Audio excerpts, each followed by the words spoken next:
L'italiano unisce e questa volta ci ha portati fino a Bratislava, in Slovacchia, per partecipare alla 25ª settimana della lingua italiana nel mondo. Oh, wow, il gesto è primo. Chi è il primo? Ah, complimenti! È il 2022. Circa 1,5 milioni di giovani italiani. Calma, stai calmo. Mangiamo qualcosa? Allora, siamo diretti da Vienna a Bratislava, stiamo lasciando Vienna, siamo stati qui circa 4 giorni in totale e adesso l'Istituto Italiano di Cultura ha inviato un minivan per prenderci da Vienna e portarci a Bratislava perché domani è il giorno dell'evento. Nel frattempo mio fratello sta avendo dei piccoli problemini con questo oggetto che si chiama gimbal e servirebbe per fare delle riprese più professionali con lo smartphone. Per la stabilizzazione. Sembra molto utile. Sembra molto carino, il problema è che non si connette. Problemi tecnici Che risolveremo. Graziana, riassumi le tue sensazioni di questi 4 giorni a Vienna e cosa pensi che ci riserverà a Bratislava e questo evento della settimana della lingua italiana nel mondo. Allora, sono sicura che questo sarà molto interessante, ovviamente, quindi Bratislava ci riserverà molte sorprese e bei ricordi sicuramente, così come anche Vienna. Per chi non lo sapesse, la settimana della lingua italiana nel mondo è un evento che si svolge ogni anno a ottobre, organizzata dalla rete diplomatico-consolare e dagli istituti italiani di cultura in collaborazione con i principali partner della promozione linguistica come l'Accademia della Crusca, la RAI, la Società Dante Alighieri e così via. Quest'anno era la 25ª edizione dal tema Italofonia, lingua oltre i confini. Abbiamo ricevuto l'invito dall'Istituto Italiano di Cultura di Bratislava e così il 17 ottobre 2025 eccoci al Kino Lumière di Bratislava, un cinema bellissimo nel cuore della città. Allora, siamo qui a Bratislava nel nostro albergo, abbiamo concluso l'evento ieri e oggi è una giornata libera per noi, possiamo visitare un po' la città, già abbiamo intravisto qualcosa ieri, ci sembra una città molto carina, molto tranquilla, molto pulita, quindi la visiteremo, andremo a vedere un po' il castello che veramente è abbastanza imponente, molto molto bello. E allora, a proposito dell'evento, secondo te com'è andato? Quali sono le tue impressioni post evento? L'evento direi che è andato strabene e sicuramente è stato molto partecipato. Ho visto il pubblico, i ragazzi molto entusiasti, molto partecipi e molto anche coinvolti in quello che è stato tutto l'evento dall'inizio alla fine. E a proposito di questo vorremmo anche dirvi com'era un po' organizzato, perché modestamente era ben organizzato. Penso che abbiamo fatto un buon lavoro di organizzazione, perché sì, la prima parte era un illustrare quelli che sono gli stereotipi più comuni sugli italiani e attraverso alcune ricerche, dati, statistiche che abbiamo raccolto chiarire se sono veri o falsi.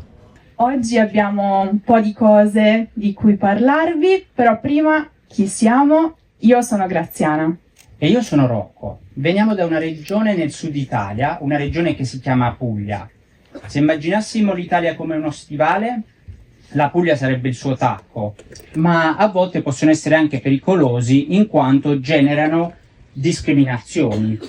In ogni caso, oggi vedremo gli stereotipi più diffusi con lo scopo di chiarire, attraverso alcune ricerche che abbiamo condotto, dati che abbiamo raccolto e quella che è anche la nostra esperienza personale, quali di questi stereotipi sono veri e quali invece sono semplici esagerazioni. Ma passiamo al prossimo stereotipo.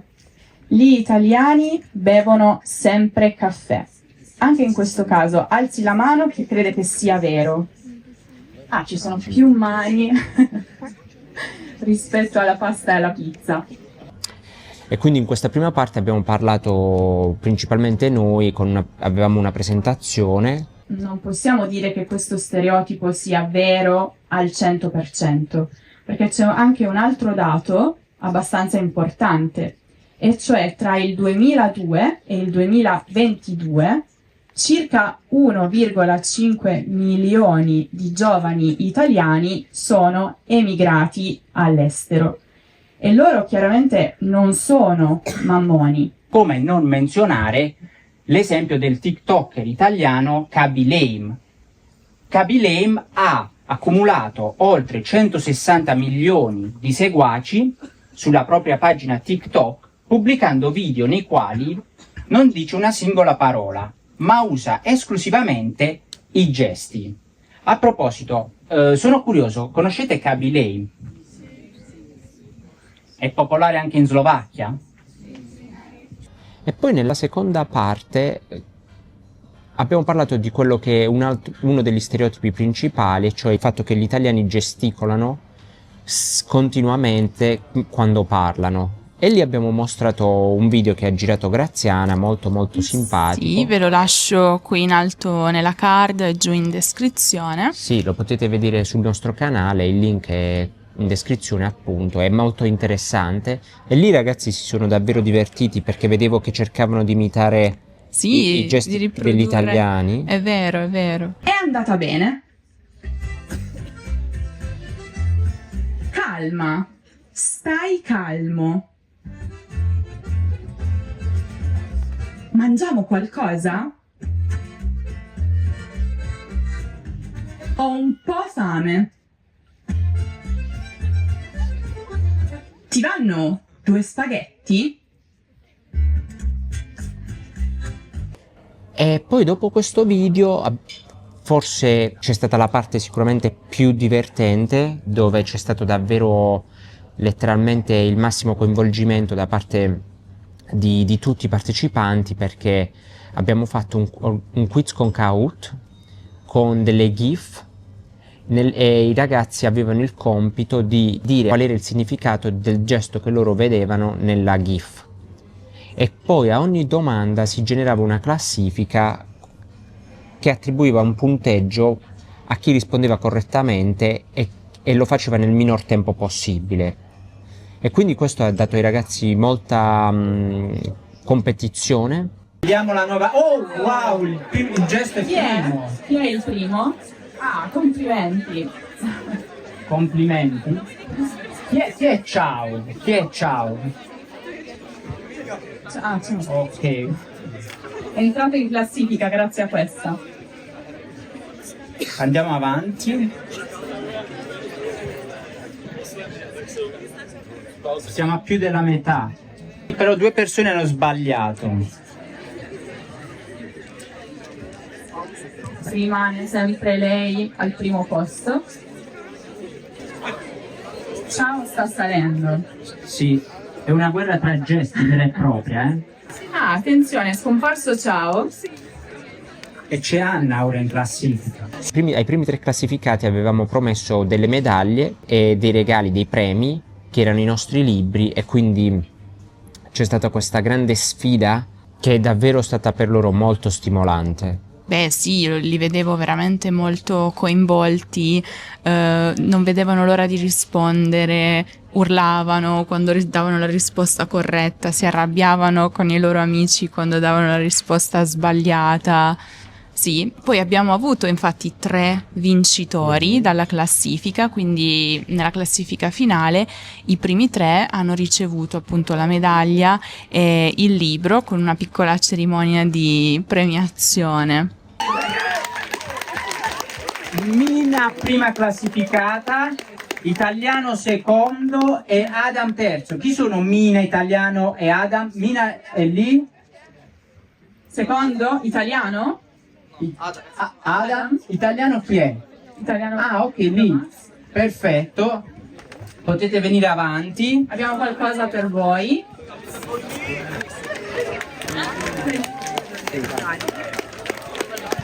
Fatto insieme, quindi ci dividiamo i prezzi. Va bene, va bene. Per il terzo classificato, Adam, Mina, quindi voi siete i primi. Adam, Terzo, quindi c'è la medaglia di bronzo. Il nostro libro italiano colloquiale. Per la medaglia d'argento abbiamo 2 vincitrici che hanno collaborato. Allora, chi vuole la medaglia?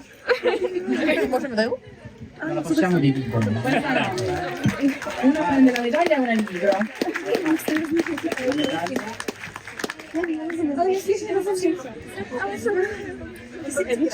E il libro lo potete leggere insieme. Congratulazioni, bravissime. Chi vuole prendere la medaglia? Perfetto. La medaglia d'oro.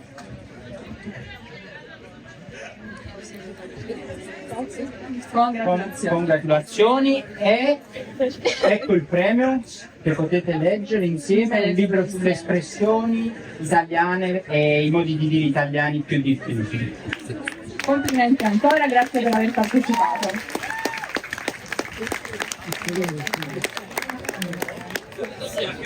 Sicuramente è stato molto divertente anche per noi. Poi dopo l'evento, dopo aver salutato tutti i ragazzi, siamo andati a pranzo con l'ambasciatore d'Italia qui a Bratislava, Gian Clemente De Felice, e sua moglie Laura, 2 persone veramente squisite. Abbiamo fatto una bella chiacchierata, abbiamo parlato di diversi temi, diversi argomenti, ci siamo subito sentiti veramente a casa. È stato, sì, diciamo, l'accoglienza è stata molto molto piacevole e quindi noi ci tenevamo a ringraziarli. Volevo darvi innanzitutto il benvenuto per questa interessante mattinata insieme a Graziana e a Rocco. Sapete che questa giornata, la mattinata di stamattina, ricade nell'ambito di una settimana un po' speciale, che è una settimana durante l'anno nella quale nel mondo celebriamo la lingua italiana che è molto più diffusa di quello che si possa immaginare, di quello che si possa credere. Quest'anno il tema della giornata della lingua italiana nel mondo è un tema un po' complesso, la creazione di una comunità globale dell'italiano. Che significa? Significa che l'italiano è parlato in tutto il mondo. Allora, nel momento in cui ci si è resi conto che l'italiano è effettivamente una lingua così diffusa, si è detto: ma perché non tentiamo di capire se possiamo fare qualcosa per valorizzare, per dare valore, per dare significato al fatto che l'italiano è una lingua alla fine così amata, è un idioma così amato, così diffuso, e non solo nelle parti dove tradizionalmente c'è stata immigrazione nel tempo, penso, non lo so, all'America sia del nord che quella del sud, ma anche in contesti, e mi permetto di inserirci la Slovacchia, dove l'italiano potrebbe essere forse subordinato ad altre lingue, al tedesco per esempio. La Germania è più vicina, ha maggiori rapporti con il vostro paese, e invece no, la vostra presenza, il fatto che stamattina così numerosi li accalcavate all'ingresso, e tutte le altre iniziative che l'ambasciata, l'Istituto di Cultura, il Ministero direttamente a volte organizzano qui nel paese, la presenza di un pubblico così giovane, che credo sia addirittura più importante la qualità della quantità degli ospiti alle iniziative che vengono promosse, è segnale di questo profondo amore, di questo profondo rispetto nei confronti della mia lingua, della mia cultura, della quale io innanzitutto, e lo dico sempre, vi ringrazio, perché non è un fatto dovuto.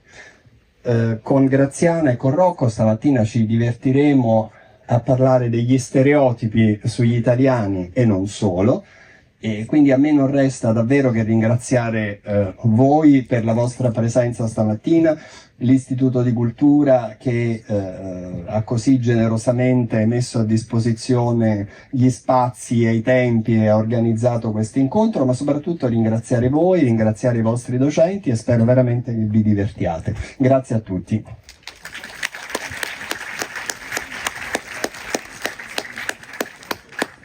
E dopo il pranzo con l'ambasciatore e sua moglie siamo andati a visitare l'Istituto Italiano di Cultura, dove ci ha accolti Marco, Marco che è stato fondamentale per l'organizzazione di questo evento. Infatti è stato Marco a chiamarci e a invitarci a organizzare questa presentazione in occasione della settimana della lingua italiana nel mondo. Ci ha dato sempre massima libertà creativa e sulla scelta dei temi, su come organizzare l'evento, quindi Persona, sì, deliziosa, veramente, estremamente gentile. è stato davvero un piacere collaborare con lui. E anche ovviamente vogliamo ringraziare Adriana, che si è occupata più di quella che era la parte tecnica, ossia della comunicazione con il cinema, nel quale si è svolto l'evento, il cinema Kino Lumière. E anche un ringraziamento va ad Alena, che ci ha aiutati e ci ha anche mostrato alcuni posti molto carini per mangiare qui a Bratislava, che poi abbiamo anche, nei quali poi siamo anche andati e davvero erano molto buoni. Quindi sì, è stato il team con il quale abbiamo collaborato è stato fantastico. L'Istituto Italiano di Cultura qui a Bratislava lavora davvero bene e ci siamo trovati magnificamente con loro. Sì, fanno tantissime iniziative per promuovere la lingua, la cultura italiana, è veramente molto bello. Un'altra cosa che veramente mi ha sorpresa positivamente è proprio il grande amore di questa città, di questo paese per l'Italia, devo dire, cioè veramente anche tantissima gente nei ristoranti parla italiano, è veramente molto molto bello vedere questo amore per il nostro paese, per la nostra lingua, anche qui. Sì, qui particolarmente a Bratislava ci siamo accorti che l'italiano è davvero sentito. Basti pensare che il tecnico del cinema nel quale abbiamo organizzato l'evento, quando ci ha sentito parlare, quando ha sentito che eravamo italiani, ha immediatamente iniziato a parlare italiano e lo faceva anche molto fluentemente. E quindi davvero qui la gente, praticamente in ogni pub, in ogni ristorante, in ogni luogo che siamo andati c'era sempre qualcuno, più di qualcuno, che parlava italiano molto bene. E in televisione c'è la Rai, è facile trovare i canali italiani. È un paese, questo, la Slovacchia, anche se non la conosciamo benissimo, in cui l'italiano è molto sentito e l'Italia in generale è visto come un luogo che loro amano. Sì. In generale, un luogo che loro amano per la moda, per il cibo, per il modo di vivere, quindi sì, questo ci rende molto orgogliosi. Sì, è veramente molto bello e speriamo di poter tornare presto in questa città, di poter collaborare ancora con l'Istituto Italiano di Cultura, perché è stata un'esperienza molto molto positiva. Assolutamente, sì. Se siete interessati al contenuto della nostra presentazione, potete scaricarla anche voi. Abbiamo infatti creato un PDF nel quale abbiamo inserito tutto quello di cui abbiamo parlato durante la presentazione, più alcuni dettagli aggiuntivi e alcune curiosità che per questioni di tempo durante la presentazione non abbiamo potuto illustrare, e ci sono anche degli esercizi molto utili per ripassare, per mettere alla prova le proprie competenze con quella che è più che altro la cultura, gli stereotipi e i gesti italiani. E inoltre, alla fine di questo video, abbiamo deciso anche di inserire il quiz che abbiamo somministrato agli studenti, così che possiate farlo anche voi. Potete vedere anche voi le GIF e cercare di indovinare il significato dei gesti. Provateci adesso, alla fine del video, a rispondere alle domande e poi guardate il video per verificare se avete dato le risposte corrette. Questa è un'idea perfetta, direi. Sì, per mettersi alla prova. Ci sono veramente tanti gesti in quel video. E così, il giorno dopo, il 18 ottobre 2025, ho festeggiato il mio compleanno proprio a Bratislava.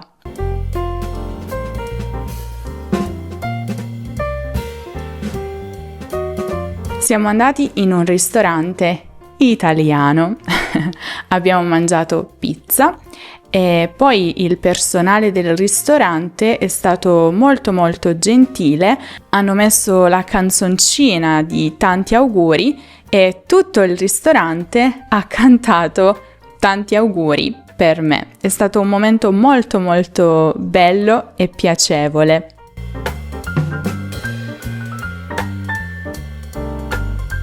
E guardate un po' la mia torta. Sì, avete capito bene, era un tiramisù servito in una caffettiera. Buonissimo, ma adesso vi lascio al test sui gesti italiani.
Allora, quante risposte corrette siete riusciti a dare?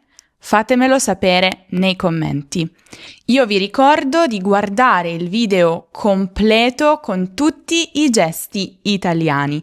Il link lo trovate giù in descrizione o visitando il nostro sito web lernamo.com.